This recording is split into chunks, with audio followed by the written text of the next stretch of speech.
बिस्मिल्लाहिर्रहमानिर्रहीम। ये इमरान खान साहब से गैर सियासी इंटरव्यू है। सियासी इंटरव्यू तो इनके बहुत होते हैं, लेकिन लोग इनकी ज़ाती ज़िंदगी के बारे में जानना चाहते हैं। ज़ाहिर है ख़ानदान और तालीम और बचपन और फिर यानी असातिज़ा और दोस्त और फिर एचिसन और फिर ऑक्सफर्ड और क्रिकेट और तर्ज़ ज़िंदगी। दुनिया में बहुत लीडरों के प्रोफाइल लिखे जाते हैं। मुझे याद है कि जब अभी तहरीक इंसाफ कोई बहुत बड़ी पार्टी नहीं बनी थी, उस वक्त भी अमेरिका से अखबार नवीस आते थे और बाद मुझसे रब्ता करते थे कि प्रोफाइल लिखना है खान साहब का। वो कैलिफोर्निया से अलग आते थे, न्यूयॉर्क से अलग आते थे, वाशिंगटन से अलग आते थे। हमारे यहाँ इसका रवाज नहीं हो सका, मालूम नहीं क्यों। और अब अखबारात कम पढ़े जा रहे हैं, तो टेलीविज़न में ही हमारी तो कोशिश ये होगी कि अगर फिर वक्त मिल सके तो लंबी बात करें, लेकिन आज जितना मुख्तसर सा टाइम है, ज़ाहिर है 40 मिनट का, तो इनकी गैर सियासी जो ज़िंदगी है उस पर बात करते हैं। ज़ाहिर है वो सियासत पे असरअंदाज होती है, आदमी की शख्सियत की तश्कील किस तरह होती है, किन से वो सीखता है। और ज़ाहिर है कि आदमी की शख्सियत 3 साल की उम्र में आधी से ज़्यादा मुकम्मल हो जाती है और 14 साल की उम्र में बिल्कुल मुकम्मल हो जाती है। तो खान साहब, आपने लाहौर में उस दिन ये कहा जब अखबार में से बात कर रहे थे कि आप जगह 60s का अरसा जितना अच्छा था, 70s का उससे अच्छा था, बाद का उससे अच्छा था, मसलसल यानी लर्न करने का प्रोसेस जारी रहा। तो सवाल ये है कि गैर सियासी ज़िंदगी अच्छी थी या सियासी ज़िंदगी अच्छी है, और फ़र्क क्या है दोनों में? तो पहले तो मैं इसके ऊपर कमेंट कर दूं हारून। देखें, एक हदीस है कि जब से तुम पैदा होते हो और जब तक कब्र में नहीं जाते, इल्म सीखो। ठीक है, यानी ये इसके लिए इंसान को एक मुसलसल जद्दोजहद करनी चाहिए अपने आप को इम्प्रूव करने की। मैं जहाँ तक मैं समझाऊँ, जब आप इल्म की जस्तजू करते हैं तो वो आपको स्ट्रगल करनी पड़ती है। तो सारी यानी अल्लाह का बेसिकली हुक्म ये है कि जो आपकी ज़िंदगी है स्ट्रगल के लिए, और स्ट्रगल में इंसान सीखता है और उसमें ग्रो होता है, उसमें इवॉल्व होता है, उसमें चेंज होता है। आपने शुरू में कहा कि बेसिक पर्सनालिटी, तो आपने कहा कि बेसिक कैरेक्टर तो फॉर्म हो जाता है बड़ी जल्दी, लेकिन जो चेंजेस आते हैं वो आपकी ज़िंदगी में स्ट्रगल से आते हैं। जो इंसान मार खाता है ना, जब यानी मैं आपको एक मिसाल देता हूँ क्रिकेट की, कि वो जो आप मसला मेहनत करते हैं, बड़ी टेस्ट सीरीज़ आ रही है, आपका कोई बड़ा मैच आ रहा है, वर्ल्ड कप आ रहा है, और आप उसके लिए एक्सरसाइज करनी पड़ती है, ट्रेनिंग, क्योंकि आपको दुनिया में मुकाबला हो रहा है बेस्ट टीमों के साथ, तो उसके लिए बड़ी मेहनत करनी पड़ती है। तो जो मसलन मैं आपको बताऊं, वर्ल्ड कप मैंने बड़ी मेहनत की थी, जो आखिरी वर्ल्ड कप हम जीते, मैंने बड़ी मेहनत की उससे पहले, क्योंकि मैं तकरीबन 40 साल का होने लगा था, अपनी पीक से तो निकल गया था, लेकिन मैंने बड़ी मेहनत की क्योंकि मुझे पता था आखिरी दफ़ा खेलना। तो 2 दिन पहले वर्ल्ड कप से मेरा यहाँ शोल्डर का रप्चर हो जाता है और डॉक्टर कहता है कि आप खेल नहीं सकते 6 हफ्ते, यानी वर्ल्ड कप आप नहीं खेल सकते। तो ना, लेकिन ना आखिर में हमने बताया भी किसी को नहीं, टीम को, और मैं जब खेला टीके लगा के बड़ी मुश्किलों से खेला, लेकिन वो जो डिसअपॉइंटमेंट, वो जो मायूसी है ना, वो एक यानी वो कोई जान ही नहीं सकता जिसने ज़िंदगी में कोई बड़े अपने आप को एम्स ना रखे, और फिर जितना आप ऊपर सोचते हैं फिर उतना नीचे गिरते हैं। तो वो जो मैंने सारी ज़िंदगी में ऊंच नीच में ये सीखा, असल में कैरेक्टर बनता तब है आपका जब ये मुश्किल वक्त आता है ना, जब ये मायूसी होती है। मैच हार गया, आपने बड़ी कोशिश, मतलब हम लाहौर का, मैं आपको इस मिसाल दे रहा हूँ लोगों के लिए आसान है समझने की, उससे भी बहुत मायूसियाँ हुई। लाहौर का सेमीफाइनल हार गए, जब फेवरेट थी पाकिस्तान 1987 में जीतने के। तो वो जो मायूसी होती है ना, जब आप यानी आप पूरी जान मारे और फिर आप हार, वो असल में आपका कैरेक्टर बनता है जब आप उस मायूसी से डील कैसे करते हैं, कैसे कोप करते हैं, कैसे आप उससे अपने आप को निकालते हैं। इंसान का कैरेक्टर तब बनना शुरू होता है। इसलिए जब ये जो लीडर होता है ना, लीडर होता ही वो है जो स्ट्रगल करके ऊंच नीच, जो हमारे नबी सल्लल्लाहु अलैहि वसल्लम दुनिया के सबसे अजीम लीडर। लेकिन अल्लाह ने, मैंने कई दफ़ा सोचा कि उनकी इतनी मुश्किल ज़िंदगी थी, यानी जो 13 साल थे उनके मक्का में, बड़ी मुश्किल ज़िंदगी थी, हर किस्म की मुश्किल, बल्कि उसके बाद भी उनकी मुश्किल ज़िंदगी थी जब जंग खंदक में यानी खाना नहीं था बड़ा।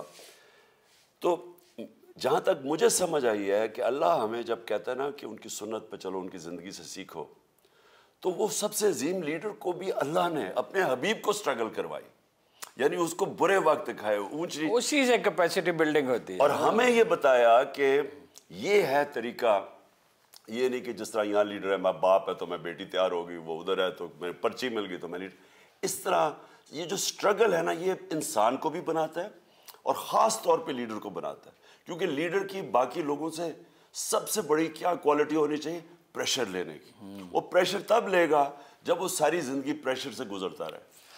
अच्छा, ये आपको याद होगा जब हम टक्सला से आ रहे थे तो चौधरी निसार ने कहा कि टीम का कैप्टन तो मैं था, ये तो अपने 12 नंबर पे तो गेंद कभी विकेटों में जाती नहीं थी।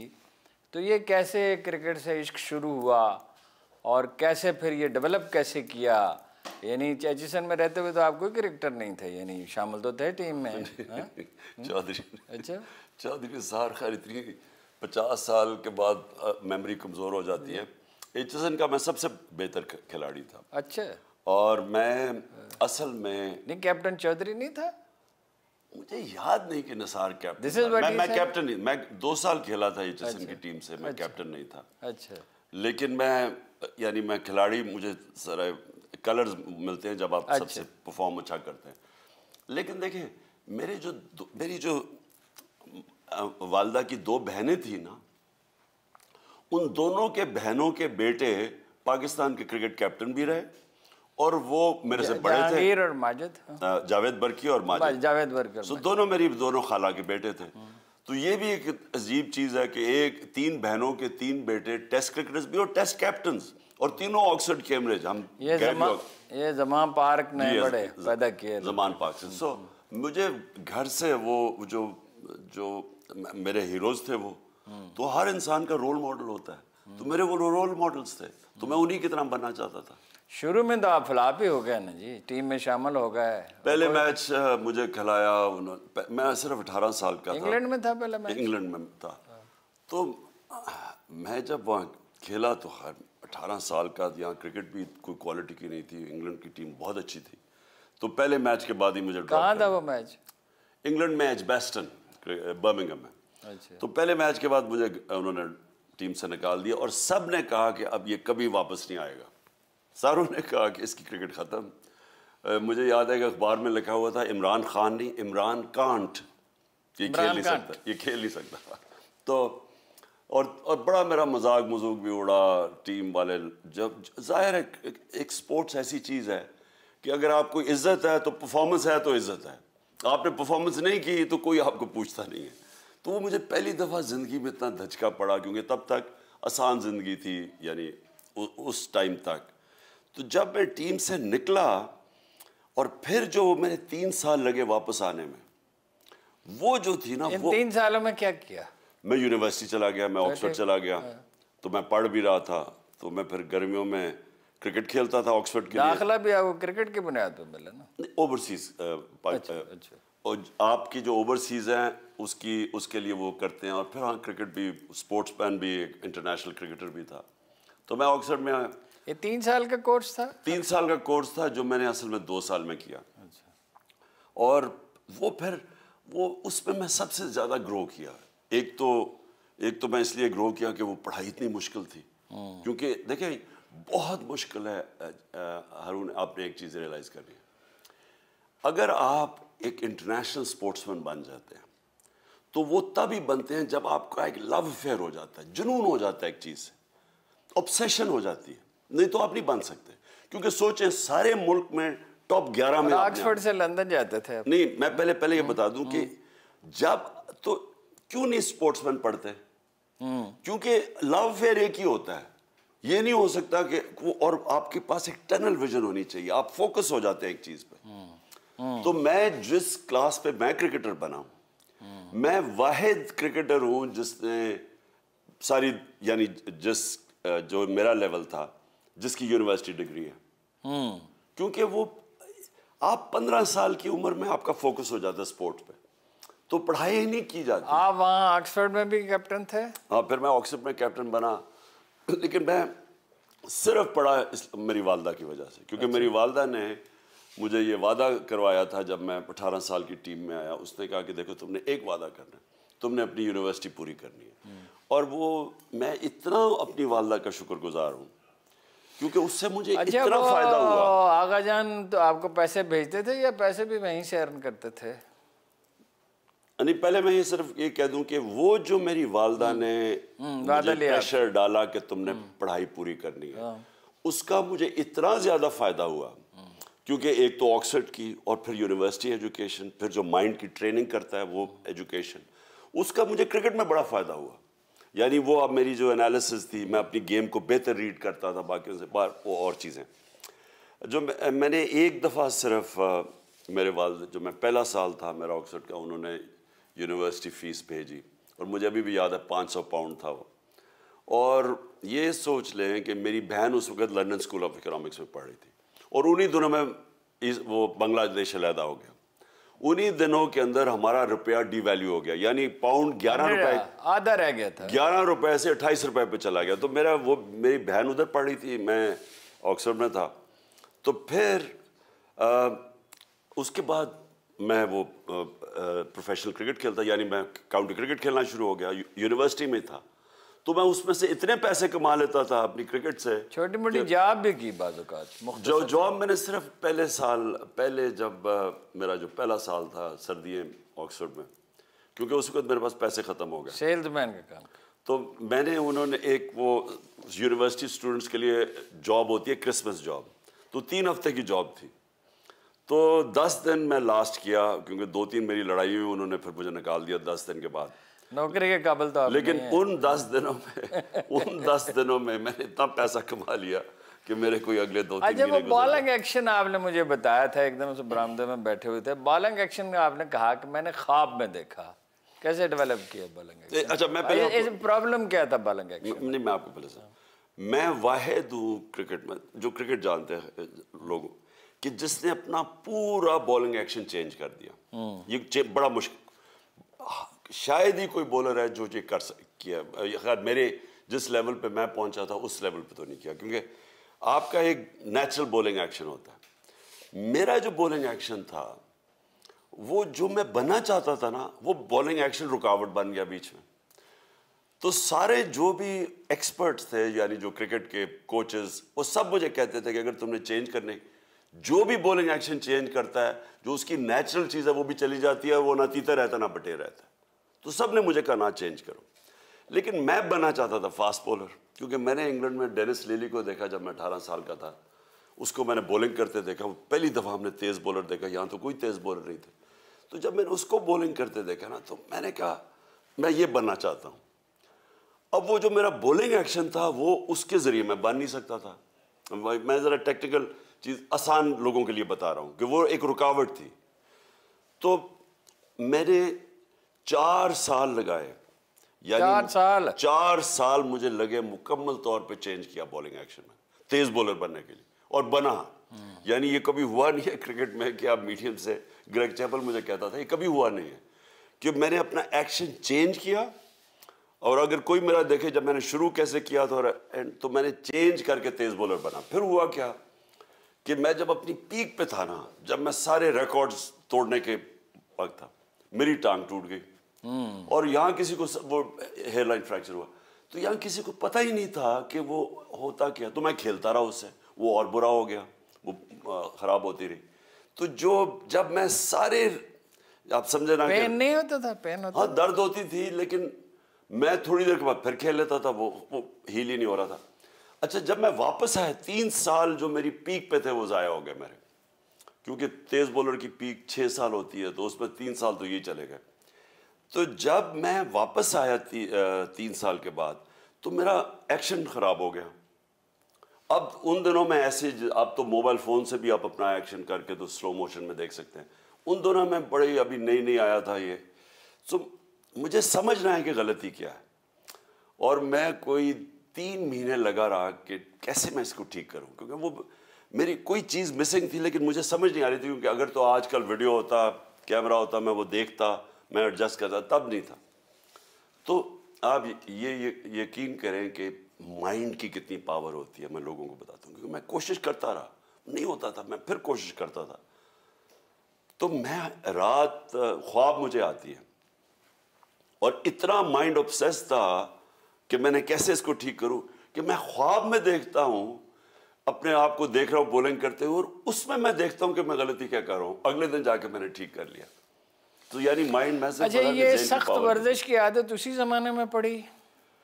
देखिए, मैं था ऑलराउंडर, मैं बैटिंग भी करता था, बॉलिंग भी करता था। तो अमूमन स्पोर्ट्समैन ज़्यादातर तो ऑलराउंडर एक ही चीज़ करते हैं, तो एक चीज़ में फिर आपको प्रैक्टिस करनी पड़ती है उसके लिए। अब मुझे दो में करनी पड़ती थी, बॉलिंग की लहदा, बैटिंग की लहदा।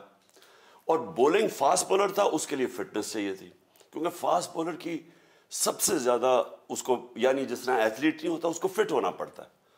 तो बॉलिंग की भी, बैटिंग की भी, और फिटनेस ट्रेनिंग भी करता था। तो मेरे से पहले फास्ट बॉलर था ही कोई नहीं पाकिस्तान में, बाद में आए वसीम, वकार और शोएब अख्तर, लेकिन उससे पहले कोई, तो मुझे कोई बताने वाला भी नहीं था कि मैं उनसे पूछता क्या कैसे करूँ। तो खैर मैंने फिर खुद सीखा, ट्रेनिंग खुद सीखी, फिटनेस ट्रेनिंग खुद की, बाकियों से ज़्यादा दुगनी मेहनत करता था बाकियों के मुकाबले में। ये यहाँ तो आप खाने पीने का, आपको जो हमें पता है, ये सब तो सबको ही पता है, तो वहाँ खाने पीने का क्या बंदोबस्त था? वहाँ तो ऑक्सफोर्ड वगैरह में तो बहुत सिंपल सा खाना ही मिल सकता है, मुझे तो अलावा उस सैंडविच के जो बेनज़ीर आपके लिए कभी कभी बनाया करती थी और दूसरे स्टूडेंट्स के लिए। नहीं, बेनज़ीर का ये होता था कि अच्छा, मुझे इतना याद है कि इंग्लैंड की सर्दियों में सारा वक्त भूख लगी होती थी। हाँ, हमें यहाँ आदत पड़ी हुई थी 3 दफ़ा खाना, माँ मेरे खाना, नाश्ता करो, फिर आके लंच करो, फिर चाय अलहदा, फिर रात को खाना अलहदा, फिर माँ दूध पिलाती थी सोने से पहले। तो मुझे तो वो आदत पड़ी हुई थी। अब वहाँ गए हम, तो वहाँ मुझे याद है कि हमारा ऊपर होता था, जब मैं ऑक्सफोर्ड में गया तो उधर वो डाइनिंग रूम होता था, यानी डाइनिंग रूम से खाना खाया, उतरा तो फिर भूख लग गई। तो मुझे इतना याद है, सारा वक्त भूख लगी होती थी। सर्दी भी और वर्जिश भी, दो चीज़ें। खैर नहीं, सर्दी और उनका खाना ही बड़ा, तो हमें तो आदत पड़ी हुई थी यहाँ खाने की। तो फिर मुझे याद है, फिर बेनज़ीर वो दूसरे कॉलेज में होती थी, तो उसके संडे को ना उसके होती थी, वो एक ओपन हाउस करती, क्योंकि वो यूनियन का इलेक्शन लड़ रही थी, तो वो उनको बुलाती थी। तो वो फिर मुझे, खैर मेरी उससे अच्छी दोस्ती थी, और उसकी एक और मेरा दोस्त था इंडिया का, विक्रम मेहता, उन दोनों बड़े कम पाकिस्तानी इंडियंस होते थे। तो हम फिर दोनों, क्योंकि हम भूखे इतने होते थे, हम जाते थे तो खाने के लिए। सैंडविच खुद बनाती थी? नहीं, वो पूरा केटर करती थी, बड़ी वो शान शौकत में रहती थी। अच्छा, फिर ये क्रिकेट का तो खैर बहुत सी बातें लोगों को पता ही हैं, फिर आप क्रिकेट के अलावा आप शिकार का बड़ा मशगला हो गया। ये अपने पीर साहब बैठे हुए हैं, इनके इलाके में आप जाते थे खारा शरीफ शिकार खेलने। भाई, शिकार का कब से किस्सा शुरू हुआ? शिकार का 7 साल की उम्र था जब पहली मुझे एयर गन वो मिली। तो मुझे याद है, मैंने पहले अपनी जो फाख्ता मारी 7 साल की उम्र में। उसके बाद बस। कहाँ पे? वहीं ज़मान पार्क में? ज़मान पार्क से अभी हमारा घर बन रहा था, जब 1 साल के बाद बन गया, जब खामोशी होती थी ज़मान पार्क में, कोई ज़मान पार्क तो एक यानी लाहौर शहर से बाहर होता था ज़मान पार्क। वहाँ तो कोई 8-9 घर थे सारे हमारे रिश्तेदारों के, साथ नहर होती थी, कभी एक एतजाज हसन का, एतजाज का साथ होता था, और कभी कभी कोई नहर के ऊपर कोई गाड़ी आया करती थी, कभी उसकी आवाज याद है मुझे। तो वो ऐसा, जब HSN कॉलेज से हम ज़मान पार्क की तरफ आते तो मौसम बदल जाता था। यानी वो शहर से सर्दियों में, उन दिनों में तो साइकिलों पे फिरते थे हम यार, तो जो आप, क्योंकि अब एकदम फील करते मौसम बदल जाता था। यानी सारे खेत थे हमारे इर्द गिर्द, वो दूसरी तरफ नहर के जो आज सारा, ये सारा खेत थे यहाँ। तो मैं तो उस टाइम पे बड़ा हुआ हूँ ज़मान पार्क में। अच्छा, खैर होगा फाख्ता मारी उससे, और उसके बाद यानी ऐसा एक मेरा शिकार का ऑब्सेशन हुआ, वो तब से लेके बस 2 ही थे, पर वो आहिस्ता आहिस्ता सिर्फ क्रिकेट और शिकार पे फंस गया। तो वो क्लैश करता था कई दफ़ा, क्योंकि जैसे मैंने, ये किस चीज़ के शिकार करते थे? मुझे उड़ाल वगैरह का भी? सिर्फ तीतर का खाना भी मुझे तब बहुत पसंद था, तीतर, और सिर्फ तीतर का, क्योंकि तीतर का, और सबसे जो मेरा, जिधर ये पीर साहब की जगह है ना, ये सॉल्ट रेंज, इधर सबसे मैं एंजॉय करता था तीतर का। उसके बाद मैंने दुनिया में इंग्लैंड में भी किया, कभी मुझे नहीं मजा आया। ये पेशावरी चप्पल कब पहनने शुरू की? ये हमेशा मैं असल में गर्मियों में मैं हमेशा पहनता था। उस वक्त भी एचिसन के ज़माने में? एचएसएन के बाद, यानी एचएसएन के बाद तो मैं बाहर ही ज़्यादा रहा ना, लेकिन यहाँ गर्मियों के अंदर ना मुझे ये ज़्यादा कंफर्टेबल हमेशा लगती थी, इसलिए क्योंकि ओपन। अच्छा, ये पहनते क्या थे जब आप एचिसन वगैरह उस उधर एचिसन में और ऑक्सफोर्ड वगैरह में? ये मुझे याद पड़ता है कि आपने जब आर्टिकल्स लिखने शुरू किए थे उस वक्त कहा कि मैं शलवार कमीज पहनूंगा। वो नहीं, वो ऑक्सफोर्ड के बहुत बाद। अच्छा, असल में हुआ क्रिकेट छोड़ने के बाद हुआ क्या, आज से 35 साल पहले की बात है। मेरे आए हुए थे, अच्छा मैं जाया करता था सारे ऊपर पहाड़ी इलाकों पे, सारा नॉर्दर्न एरियाज में सब फिरा हुआ, और वो मुझे बचपन से इसका बड़ा शौक था, पहाड़ों का शुरू से शौक था। अब मेरे जो दोस्त थे जो यहाँ के लाहौर के, जो हम बड़ा, उनको कोई शौक ही नहीं था। तो जो मेरे उधर के दोस्त थे, क्योंकि मैं इंग्लैंड के दोस्त थे, उनको, उन्होंने कई तस्वीरें देखी, उनको बड़ा शौक था, तो वो आया करते थे मेरे, यानी मैं जब जाता था तो वो मुझे कहते थे कि हमें साथ ले जाओ, तो बाहर से मेरे इंग्लैंड से आते थे। तो मुझे याद है एक दफ़ा मैं यही ऊपर अस्तोर एक बड़ी खूबसूरत जगह पर गिलगित बल्तिस्तान में, तो मैं उधर था, तो उधर लोग क्रिकेट की वजह से मुझे जानते थे, तो वो जमा हो गए। तो मैंने पहली दफ़ा देखा कि मैं अब पहनी हुई है जीन्स और वलायती कपड़े, जो कि मेरे गेस्ट ने भी पहने हुए हैं, और वो जो आम लोग हैं, जो हमारे लोग हैं, उन्होंने शलवार कमीज पहनी हुई है। मैंने ये बलोचिस्तान भी जाए ना, वहाँ भी एहसास होता है, वहाँ आदमी नहीं फिर पतलून पहन सकता लोग। मैंने नहीं, सारे कबायली इलाके में चले जाएं, ज़्यादातर बलोचिस्तान में भी, पख्तूनख्वा के इलाकों में चले जाएं, सारी जगह। तो मैंने सोचा कि ये उधर से सोचना शुरू किया कि मैं क्यों इनकी तरह हूँ, मैं पाकिस्तान का और मैंने कपड़े उनके पहने हुए हैं। उधर से मैंने फिर सोचा, और फिर मैंने अपने ज़हन में सारा दिया कि ये एक हमारा ग़ुलामी का अंग्रेज़ों ने हमारे अंदर छोड़ के चले गए, क्योंकि मैंने फिर हिस्ट्री भी स्टडी की ना, हिस्ट्री के अंदर अंग्रेज़ों ने क्या किया। अब अंग्रेज़ हुकूमत कैसे किया, कुछ 4-5 अंग्रेज़ थे 40 करोड़ लोगों पे, कैसे हुकूमत की, एहसास कमतरी डाली, और एहसास कमतरी कैसे डाली, जो मुगलों की एरिस्टोक्रेसी थी, जो उनके गवर्नर्स थे या उनके जो सूबेदार यानी प्रोविंस के चीफ्स थे, उनके कपड़े पहना दिए उन्होंने अपने बैरों को, बाहर जो खड़े होते हैं होटलों के बाहर, वो ये मुगल की एरिस्टोक्रेसी के कपड़े थे, यानी उनकी अशराफिया के कपड़े थे, पगड़ियां, और वो ये अशराफिया के कपड़े थे, और उनको पढ़ा दिए जो नीचे जो उनका कैप्टन था, जो अब्दुर्रहीम खाना जो था वो पहनता था इस तरह के, और जो अंग्रेजों के कपड़े थे वो पहना दिए उन्होंने कैप्टन को। अच्छा, इससे एक और वाकया याद है। नहीं, लेकिन मैं सिर्फ आपको नहीं, लोगों की कहना चाहता हूँ। देखिए, हम रियलाइज नहीं करते कि इससे क्या हुआ कि आप सिर्फ ये नहीं कि उनके कपड़े पहने, अंग्रेजी बोली, एक पूरी दूसरी तर्ज जिंदगी, एक दूसरी आप कौम की कल्चर के गुलाम बन गए, ठीक है, ज़हनी गुलाम बन गए, ठीक है। तो ये मैंने तब सोचा, ये ठीक बात है, ये हम अपने लोगों के अंदर एहसास कमतरी पहने कि जी मैं एचिसन से तो मैं पैंट कमीज पहनी हुई है, वो बेचारा उर्दू स्कूल। वो अंग्रेजों को खुद इसका बड़ा तजुर्बा था ना, वाइकिंग्स ने उन पे रूल किया, नॉर्मन्स ने किया, अपना इवन फ्रेंच ने किया, और नॉर्मन्स, वाइकिंग्स, रोमन्स, और उन्हें खुद गुलामी का बड़ा तवील तल्ख तजुर्बा था ना, जिससे उन्होंने सीखा। अच्छा, वो आपने कहा ना दोस्त आते थे वहाँ से, तो मुझे इत्तेफाक से एक बात याद आई। आपको पता है ना कि आप तो यहाँ होते थे, मैं लाहौर जाता था तो कई दफ़ा आपके घर में ठहरता था, आप तो यहाँ होते थे। तो वहाँ किसी ने मुझे एक वाक़या सुनाया कि जब डियाना वहाँ आई थी, 2 वाक़यात सुनाए कि एक तो वो उसने कहा, अब इसकी तस्दीक करें या तरदीद करेंगे, वो टूटी में करंट आ जाता है बाज़ औक़ात। उसने कहा, आपसे कहा भाई उसमें तो करंट है, और कमरे में उसने कहा कि वो इमरान गया और उसने कहा कि हाँ करंट तो है, और वापस चला गया। और दूसरा मुझे बताया उन्होंने कि भाई कहा कि भाई वो मंगवा लें, बिजली का कोई बंदोबस्त करें, जनरेटर मंगवाएं। तो क्या ये सही है? आपने कहा बस नहीं, मोमबत्तियाँ मंगवा लें। नहीं ऐसे अच्छा ज़्यादा थोड़ा हुआ क्या कि वो आई थी, जब डायना आई थी, हमने पैसे इकट्ठे करने थे शौकत आलम के लिए। अभी नया ना हमारा शौकत आलम खुला था। अब पहले हम बनाने के लिए पैसे इकट्ठे किए, अब चलाने के लिए पैसे इकट्ठे करने थे। चलाने के लिए तो ज़्यादा चाहिए थे, ज़्यादा चाहिए थे। और वो आई डायना। तो जब डायना आई तो हमने वो मेरे घर ठहरी हुई थी।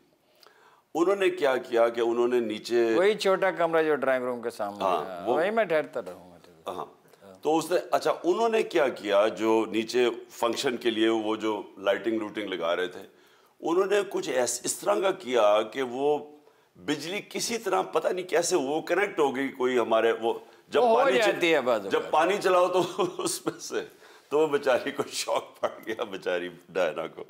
तो वो मुझे याद है ऐसे हुआ। और लेकिन वो भी वैसे बड़ी सादा औरत थी यानी। अच्छा, मेरी कोई लाइफस्टाइल कभी भी ऐसे नहीं हुआ कि कोई ज्यादा ही लग्जरी वाली हो, लेकिन उसने बड़े आराम से रही।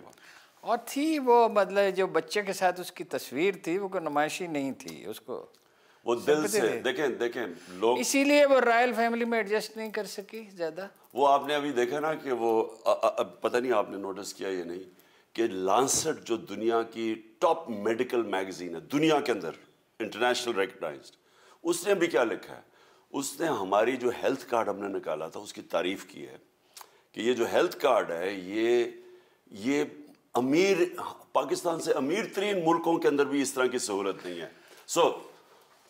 और मरियम क्या कह रही है कि ये हेल्थ कार्ड बंद करो, या अभी वो जो ऑडियो टेक्स्ट में कह रही है ये बंद करो, इमरान को फ़ायदा हो रहा है।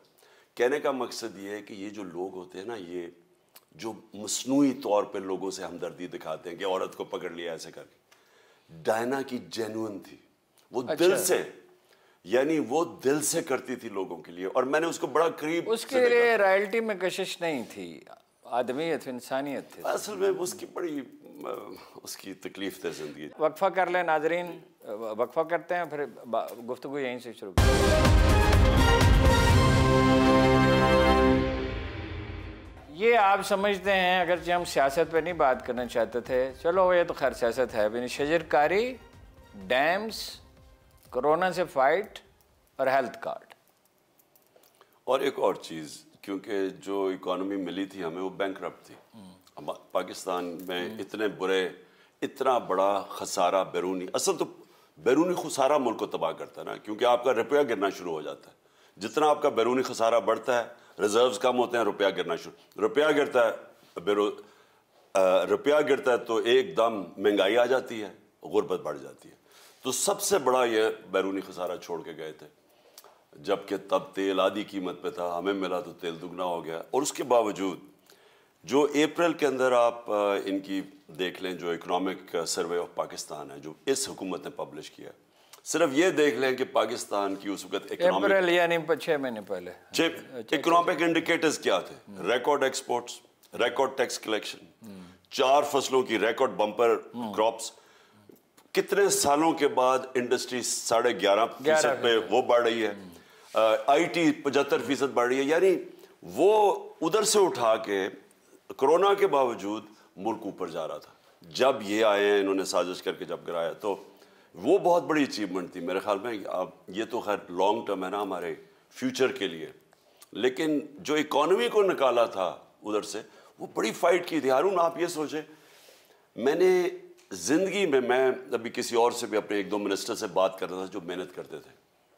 मैंने कभी इतना मुश्किल वक्त नहीं गुजारा। मेरी ज़ाती ज़िंदगी ख़त्म हो गई, मैं कोई शाम को जाता ही कहीं नहीं था। You told me कि भाई छुट्टी कभी की नहीं, शायद 5 दिन कोरोना के मैं मिस किए ऑफिस के अलावा, 1 दिन में यूबीए जब गए वो तो कोरोना हो गया ना। अच्छा। लेकिन मैं सिर्फ ये कहता हूँ कि वो इतना मुश्किल चैलेंज था वो जो इकोनॉमी को, क्योंकि हर वक्त फिक्र होती थी कि कुछ, तो वहाँ से जो हम निकले हैं मेरे ख्याल में वो बड़ी अचीवमेंट थी। किसने बेस्ट एडवाइस दिया आपको इकोनॉमी में?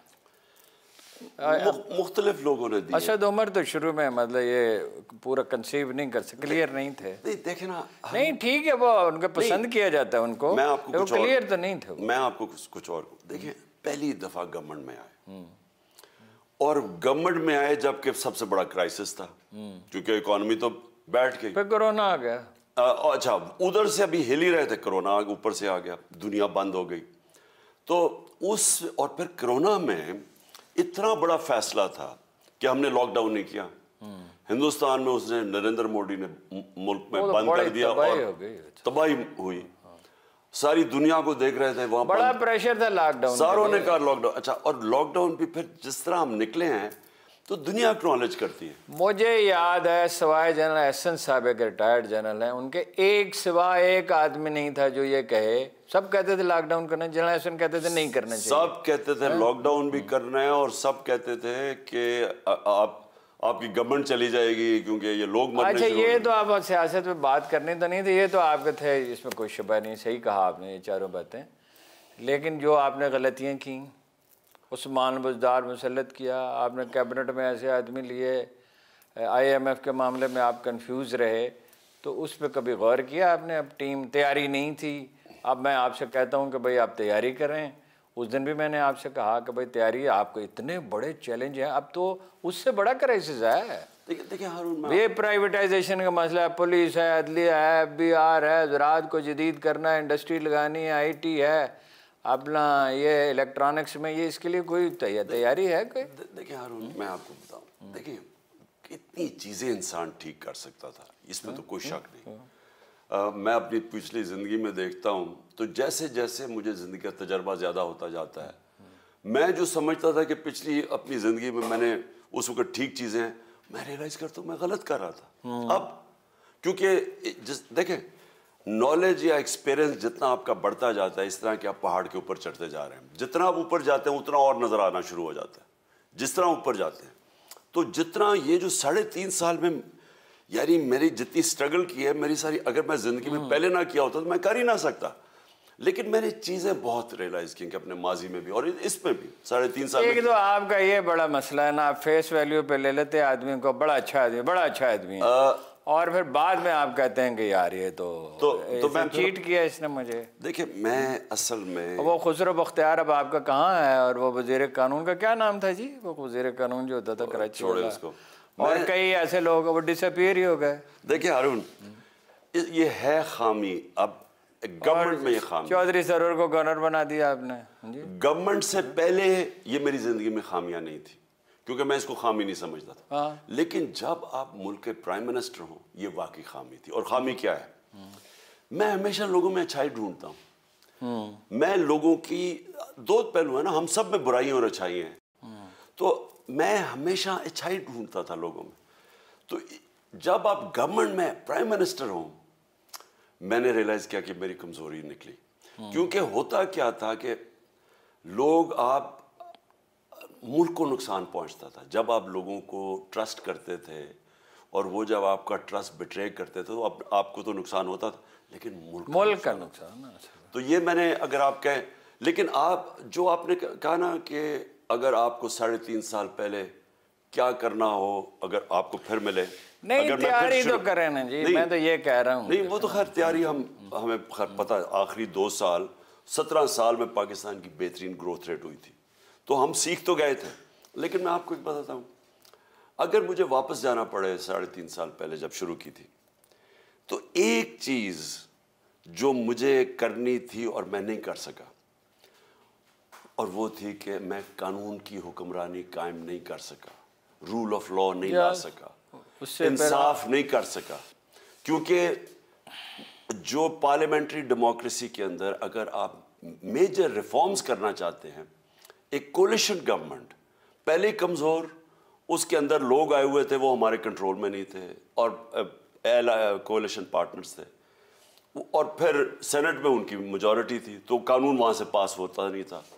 इतना मुश्किल था कि जो बड़े बड़े इस मुल्क के अंदर माफियाज हैं, जब तक आप उनको कानून के नीचे नहीं लेके आते, आप कुछ भी नहीं कर सकते। आप कहते हैं ना इकोनॉमी, नहीं ठीक है, इस पे ये बात, इस पे कोई इख्तलाफ कर सकता ही नहीं है अगर कोई इंसाफ पसंद आदमी है। नहीं, लेकिन इंतजाम करना आपका काम तो नहीं है ना, अदारों का काम है। मैं कुछ और कह रहा हूँ, मुझे अगर ये इल्म होता ना कि कितना रुकावटें मेरे सामने डाली गई और किस तरह लोगों को बचाया गया, बड़े बड़े करप्ट लोगों को कैसे प्रोटेक्ट किया गया, कैसे इनके केसेस सारे मैच्योर हुए थे, लेकिन नहीं इनको सजा होने छोड़ क्यों नहीं दिया आपने? सुने ना, तो ये आहिस्ता आहिस्ता हुआ, ये पहले दिन नहीं हुआ। पहले दिन मुझे उम्मीद थी कि हाँ अब हो जाएगा, कल हो जाएगा, परसों हो जाएगा। बीच में आके मैंने रियलाइज किया कि नहीं, ये करना नहीं चाहते। यहाँ ऐसी फोर्सेस हैं जो मेरे से ज्यादा ताकतवर है, वो ये इस एहतसाब नहीं चाहती और वो बिलीव ही नहीं करती इंतसाब में। कोई भी नहीं बिलीव करता। तो जब वो स्टेज पहुंची, एक मिनट ये जो हुक्मरान तबके में कोई भी नहीं बिलीव। मैं आपको कंप्लीट कर दूं। देखें, तो या तो मुझे पहले दिन अगर पता चल जाता ना तो मैं कहता कि असेंबली तोड़ो, फिर से इलेक्शन करवाओ। अब अगर मुझे वापस जाना पड़े तो मैं कभी भी वो गवर्नमेंट ना लूं, मैं ऑपोजिशन में बैठ जाऊंगा लेकिन गवर्नमेंट नहीं लूंगा। क्योंकि अगर आप इस मुल्क में जब तक, ये याद रखें कि नबी, आपका मतलब अगर 2/3 अक्सरियत नहीं मिले, नहीं, जब तक आप ताकतवर नहीं होंगे आप कानून कायम ही नहीं कर सकते, आप इंसाफ दे ही नहीं सकते। क्योंकि देखें, जो माफियाज बैठे हुए ना यहाँ, सबसे बड़ा पॉलिटिकल माफिया जो सारा पीडीएम इकट्ठा हुआ है, कोई सेकुलर है, कोई कुछ है, कोई नेशनल, सब इकट्ठे हो गए। क्यों है? इनका कोई नजरिया तो नहीं मिलता। मेरे अगेंस्ट सारे क्यों इकट्ठे हुए हैं? क्योंकि इन सबको खौफ है एहतसाब से।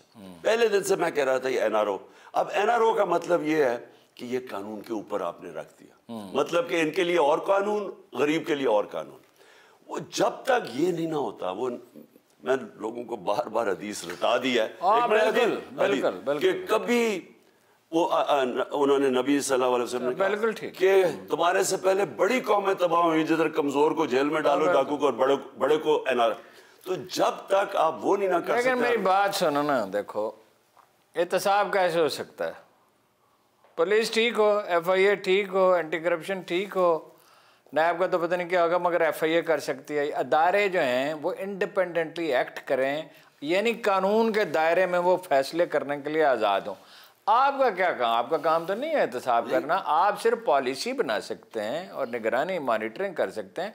देखिए, वो तो हुक्मरान तबका तो कभी भी एहतसाब नहीं चाहते। लेकिन हारून देखें, इंडिया में भी नहीं चाहते। आपने ये जो सारी चीजें कही कि ये FIA वगैरह, ये सारे सेकंड। और अदालत, आपको नीतीश कुमार वाली ब्रीफिंग याद है? मुझे तो वो सारी बिल्कुल आज तक पूरी तरह याद है। कैसे उसने पुलिस को ठीक किया, करप्शन खत्म की, सरकारी अफसरों से काम लेना शुरू किया, गुंडागर्दी खत्म की। लेकिन सिंपल चीज ये, सिंगापुर को ली कुआन यू ने कैसे ठीक किया? कानून की बालादस्ती, सही है, इंसाफ का एहतसाब करके, लोगों को खौफ। देखिए, जब लोगों को खौफ चला जाए ना कि मैं चोरी करूंगा, जुर्म करूंगा, मैं पकड़ा ना जाऊं। अब ये शाहरुख जुतई बाहर आ गया ना, सबको सामने कत्ल करके बच गया। जब तक लोगों को खौफ नहीं ना होगा कानून का, बिल्कुल ठीक है, आप कभी भी, अच्छा, और वो कब होगा? वो जब आप ताकतवर को कानून के नीचे लेके आएंगे। जब तक ताकतवर कानून के नीचे नहीं ना आता, जब तक ये सर्टेनिटी ऑफ पनिशमेंट नहीं होती। बिल्कुल ठीक है। अब हो 95% है बरतानिया में, 95%, यहाँ है 5%। स्विट्जरलैंड में 99.9% है। अब आपको ये है कि जनाब, आप एक दिन जेल में गया, दूसरे दिन ये बड़े करप्ट 30 साल से चोरी कर, अगले दिन बाहर आ गए। अब ये जो सारे NRO मिला, सारे मरियम भी बरी, जरदारी भी बरी, वो नवाज शरीफ भी, अब ये सारे बरी हो जाएंगे। क्यों?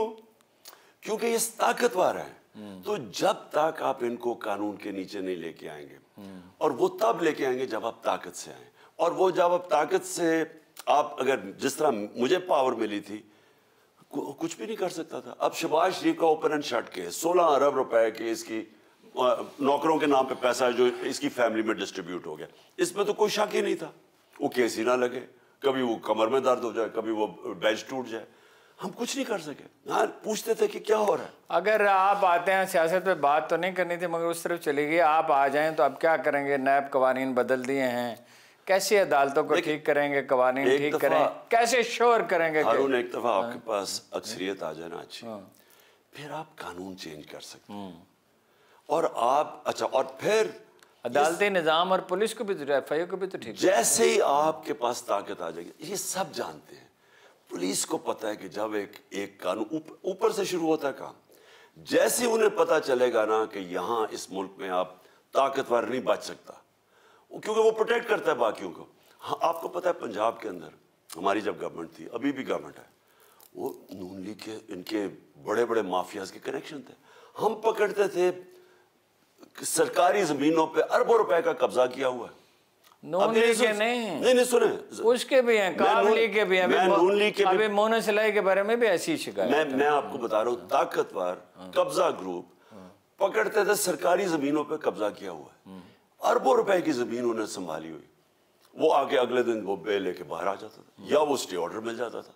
यानी आप जब अच्छा पे किसी को फिक्र ही नहीं, यानी मैं आपके पास नक्शा है लाहौर का और पता है कि सरकारी जमीन की इरिगेशन फॉरेस्ट वो जमीन खा गया और बेच भी गया 150 अरब रुपए। तो आप जब इन लोगों को नहीं पकड़ेंगे, आप छोटे छोटे कब्जा ग्रुप को क्या पकड़े करना है?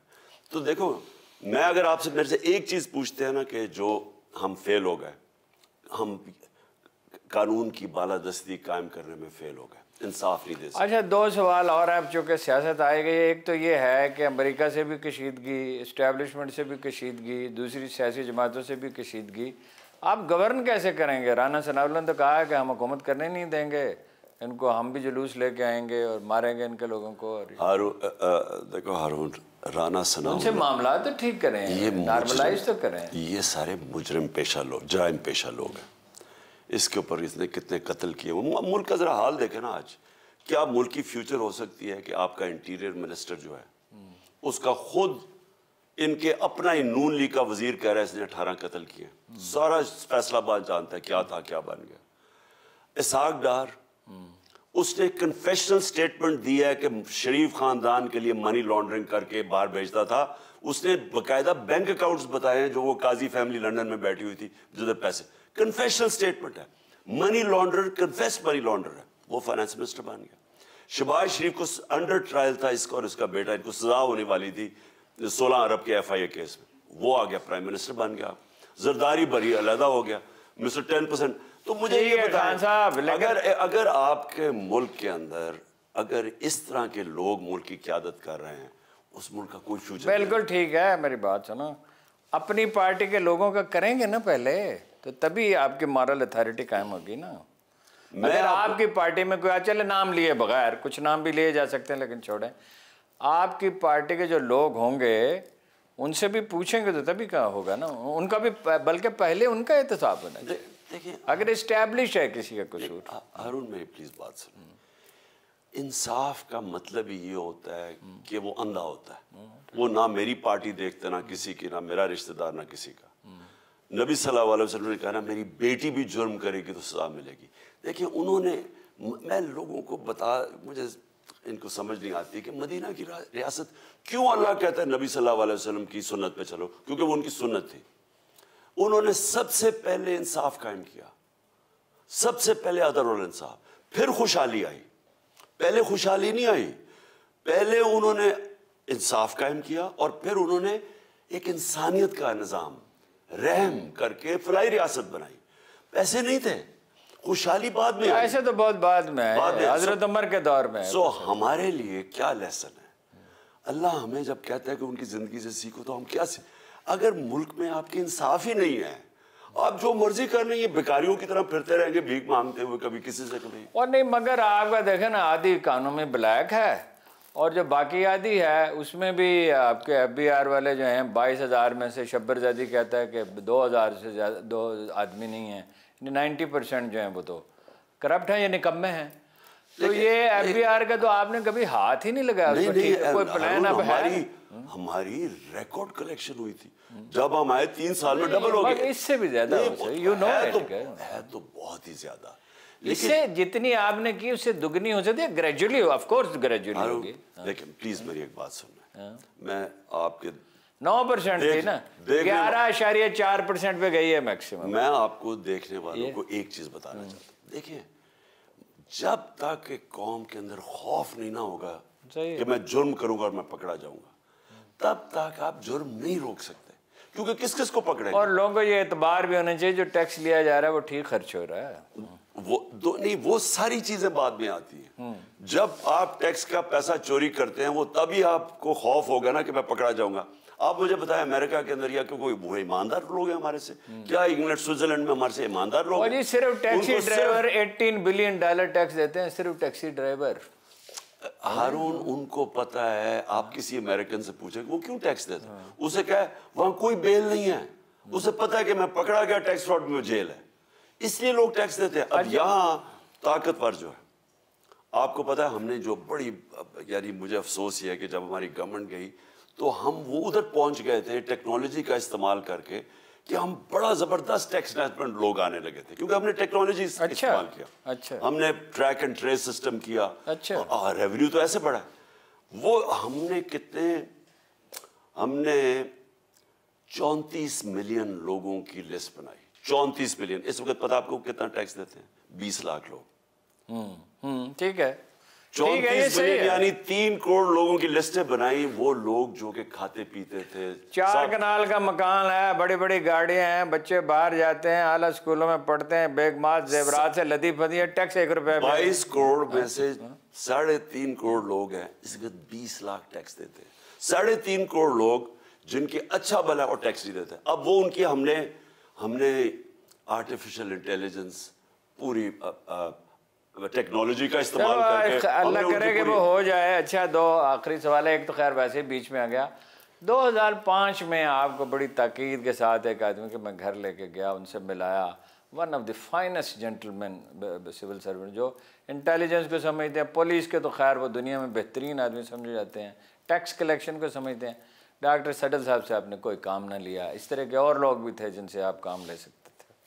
असल में देखिए, मैं एक शख्स की वजह से नहीं कह रहा, यानी ये बेहतरीन टीम तो इन्हीं लोगों से, आज इन्हीं लोगों से कारोबार हुकूमत चलता है ना। देखिए, जब हम हुकूमत में आए ना पहली दफ़ा, तो पहला साल तो फायर फाइटिंग में चला गया। मैं आपको अब बता रहा हूँ कि अगर मैंने सिर्फ 5 छुट्टियाँ ली, वो कोरोना की मुझे हो गया था, और 5 दिन घर से बाहर खाना खाया साढ़े 3.5 साल में। इसका मतलब कि सारा वक्त 5 दिन सिर्फ घर से, शाम 5 दिन घर से बाहर खाना खाया। एक जमाना में तो खाते ही घर से बाहर थे, बहुत कम होता था। लेकिन जो मैं आपको कह रहा हूँ वो ये कि वो इतना ज़्यादा आपके पास, आप जब आते हैं ना गवर्नमेंट में, वो और एक गवर्नमेंट बैंकरप्ट हुई हो, इतने ज़्यादा आपको मसले फेस करने पड़ते हैं कि आप यानी दिन में सिर्फ 24 घंटे। इसलिए कह रहा हूं, लेकिन ये आप ठीक कह रहे हैं कि हमने अभी आपने शहजाद अकबर को लगा दिया। डॉक्टर सटल ने कहा ना करें, मेरा उनसे तो रब्ता रहते था कि ये इसकी कैपेसिटी नहीं है। हमने कई चीज़ें नहीं, इसके शहजाद अकबर की बात नहीं कर रहा, कई जगह हमें पता चला कि हमने गलत लोगों को लगाया। जब, और कईयों का पता ही तब चला जब आप उनको पोजीशन देते हैं, तभी पता चलता है कि वो ठीक है या नहीं। बातें बड़ी अच्छी करते हैं। बहरहाल मेरा ये ख्याल है कि हमें अपनी लड़ाई अंदरूनी मुल्क लड़नी चाहिए, और कौम जाग चुकी है और वो लड़ सकती है। और हम जानते हैं, हम अब हमारी अक्सरियत ये जानती है क्या करना चाहिए। सिविल अदारे पॉपुलर होने चाहिए, ताकतवर होने चाहिए, कानून की अमलदारी होनी चाहिए, इलेक्शन फौरी होने चाहिए, इस्तेहकाम होना चाहिए, अमन होना चाहिए। चैलेंज बहुत बड़ा है, इसमें कोई शुबा नहीं। अपॉर्चुनिटीज़ उससे भी ज़्यादा बड़ी हैं। अगर सही रुख पे चला जाए, सही खतूत पे काम किया जाए, अल्लाह ताला खान साहब को भी तौफीक दे, दूसरे लोगों को भी तौफीक दे। मैं कोई सवाल नहीं कर सका चूँकि दूसरी तरफ हम चले गए। मेरा ख्याल है इलेक्शन अब जल्दी हो जाएंगे और उम्मीद करनी चाहिए, वरना क्राइसिस और बढ़ता डीप होता चला जाएगा। फिर इंशाअल्लाह मुलाकात होगी, जब खान साहब वक्त देंगे तो फिर बात करेंगे।